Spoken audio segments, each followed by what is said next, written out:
The church that God is calling us to be. The church that God is calling us to be.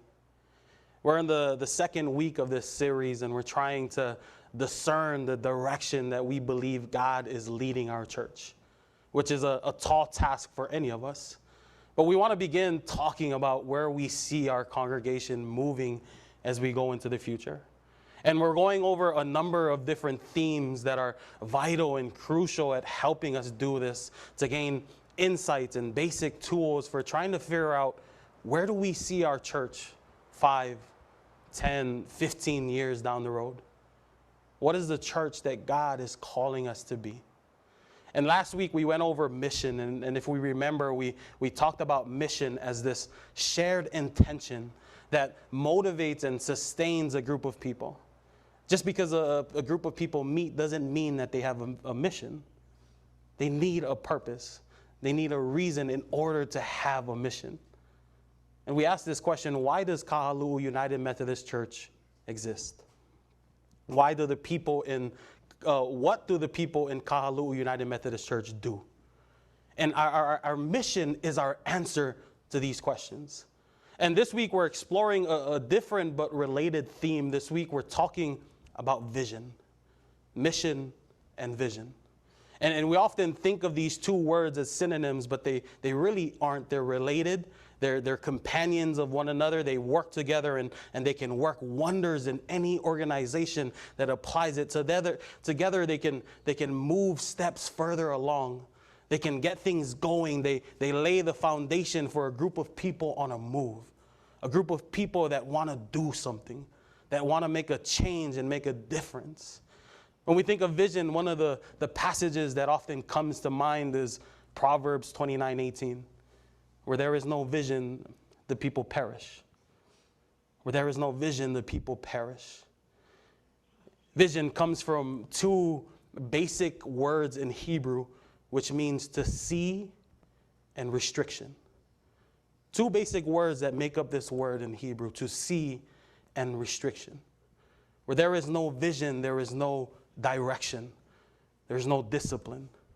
When the people can't see in this spiritual sense, they can't go.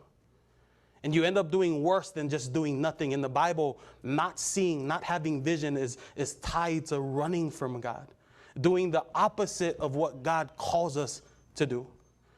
You see, our lives are to be lived with a purpose, with a direction, with a goal, with an aim, with a mission, with visions. And so should our churches. I like to think of these two words, mission and vision, as the what and the how. The what and the how. If mission is the what, then vision is the how. If mission is the what, then vision is the how. And we'll use the United Methodist mission statement, for example. If our mission is to make disciples of Jesus Christ for the transformation of the world, that's our denomination's mission, then we need to know who we're called to make into disciples, how we help them become disciples, and what we're called to transform in the world. For the early Methodist movement, their what was make disciples. How they did it: they visited people that were in prison, and they helped their neighbors who were sick. They took communion every Sunday. They went to class meetings every Wednesday. They prayed. They meditated on scripture, and they had these holy conversations. For the early Methodist movement, their what was also to transform the world. And how they did this: they were pacifists. They earned their living only in endeavors and jobs that didn't harm other people. They reformed the Baptist prison system. They started schools for the poor. They opposed slavery. These were the things that Methodists were known for: the what and the how. This is their mission and their vision. A vision answers the important questions around how our congregation embodies and fulfills its mission, which is not changing, in its place and time, which is constantly changing. Our mission statement helps us discern and articulate the vision of our congregation. The vision flows from the mission. So you see how these two words are connected. And it's not something that can be given to our congregation by anyone else. We can't find one somewhere else that sounds pretty good, and so we take it and use it. It flows from our mission statement. And that's why we're building on last week. We talked about mission and what we're doing here. Now we're talking about vision and how we're going to do it. The purpose of this vision statement is to answer the question, how are we going to express the mission of our church right here in this time and place? You see, a vision doesn't need to be a short, memorable statement. A mission can be short and memorable. It doesn't need to be a memorable picture. One church I know has a vision description that covers like one whole side of a legal sheet of paper. And on it, it describes in some detail the kind of people that they're trying to reach. It talks about the things that people in their church will be doing to bless the community. It describes the practices and the ways that this church is trying to reach out and help people. Nobody would ever think of memorizing it, but everyone has that picture of their future in their head, the future of their church. And it forms the basis of the information that they put on their website. It drives the kinds of brochures that they create, and it helps them to sort out what ministries they want to put their energy into. It even provides inspiration to new people who find a home with them and invents new ministries that help them grow into their vision. The vision provides the kind of clarity that helps members make choices that express the purpose of a congregation every day in their own lives. It's the vision.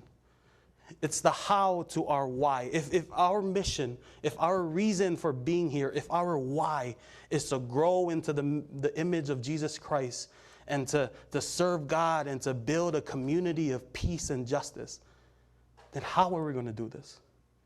How are we going to grow into the image of Jesus Christ? How are we going to build a community of peace and justice? Our question for last week as we thought about our mission was, what do the people of Kahaluu United Methodist Church do? That was our question for last week. Our question this week as we think about our vision, how are the people in Kahaluu United Methodist Church going to do what they're here to do? It's the what and the how. And I know that this might not come to us in a second. It might not be something that we can figure out overnight, but I have some questions to help guide us in trying to figure this out. I have some questions to try guide us in trying to figure this out. First question that we have here, who are we as a congregation? What are our gifts and our abilities? Who are we as a congregation? I think another way to ask this question is, what comes easy to our congregation? Can we get a potluck together at a drop of a feather? Are we eager about showing up to Bible study? If someone needs help cleaning their gutters, do we need to have an arm wrestling match to determine who gets to do it? Are we fans of reading groups, fundraisers, mission trips, door-to-door campaigns? These things that come easy to us reveal the natural giftedness of our congregation. Who are we as a congregation? What do we as a congregation complain about and dream about? What do we like? What do we dislike? What do we hope for as a congregation? Because believe it or not, the complaints and the hopes of this congregation will help us reveal the calling of our congregation. What do we complain about often? What do we dream about? When you think about this church, where do you dream it heading in? What are our reoccurring themes from the oral history of our congregation? Like, what do we take pride in our church's history? What are those things in our 90-year journey that make us proud? What are we celebrating, when we talk about our history? What are some highlights that we like to point out to people as we tell the story of our church? And as I said earlier today, next week we'll be celebrating our 90th anniversary. And so hopefully this will give us an opportunity to dive deeper into this question. But what about our history do we love most? This next question, what are the current assets and liabilities of our congregation? How much time do we have to give? I know a lot of us are busy. A lot of us are taking care of grandkids or kids. And so we have to ask, how much time do we have to give? What are our financial and our financial situation and our facility resources? These things, they tell us what we have, what we don't have, as we think about what we want to do. It's the assets and the challenges of our congregation. And then finally, when we're trying to figure out our vision, it's important for us not only to know about ourselves and what we have to offer, but also to know about our surroundings. And so we have to ask, who are the people in our community? What are the challenges and the assets in our community? And I gathered some information for us to look at to try and help us figure out this discussion, to try and push this discussion forward of our vision, of how we want to fulfill our mission. And here's the information that I gathered. In terms of race and ethnicity, the three largest groups in our community are Pacific Islanders at 40%, Asians at 27%, and whites at 22%. These are the three largest racial and ethnic groups in our community right now. When we look at the age breakdown of our community, the largest age group in our community are people between the ages of 35 and 54. 24% of our community made up of this age bracket, followed by people 65 and over at 21%, and then 5 to 17-year-olds at 17%, and then 55 to 64-year-olds at 14%. And so when we're thinking about who are the people that we're being called to help, we're getting a basic image of who these people are. Here's one that I think might be really helpful. When we look at the greatest concerns that the people in our community are struggling with, here they are. And I kind of see them broken down into three different categories: finance, future, and health. Finance, future, and health. And they're ranked right here in order too.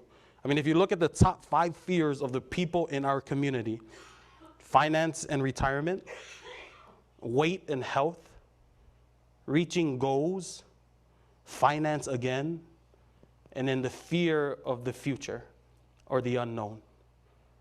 These are some of the struggles that people in our community are going through. So if there's ever things that we aim to try to do in our community, it should begin with these challenges that our people are going with. When we look at the reasons why people in our community aren't participating in church communities, here are the reasons. Top 5, they no longer believe. Number 2, church people are too judgmental. 3, they didn't feel welcomed. 4, too money hungry. And then 5th, they're unsure about personal beliefs.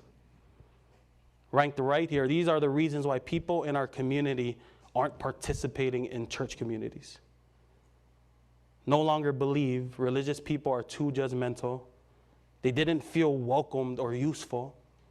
Religion is too focused on money. And then they're unsure about personal beliefs. And then finally, I think the most important of them all, given the fears of the people in our community, here are the recommendations for ministries and outreach programs. And these are just a few, and I'll include all of these slides in the sermon emails that I'll be sending out later today.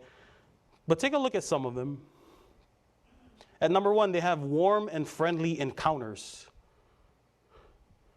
2, the quality of sermons. 3, adult social activities. 4, opportunities for volunteering in the community. And then 5, holiday programs and activities. For potential programs and ministries in our community, given the fears of our people, and these are listed as the top 5 from Mission Insight. Warm and friendly encounters, the quality of sermons, adult and social activities, opportunities for volunteering, and holiday programs and activities. But my point being that these are the people that God is calling us to serve. These are the people that we live life by side. They aren't strangers, they aren't guests, they're our neighbors. And if we feel called to do anything in the world, it ought to start right here at home with the people and the struggles of our very own people. This is who they are, and these are their struggles.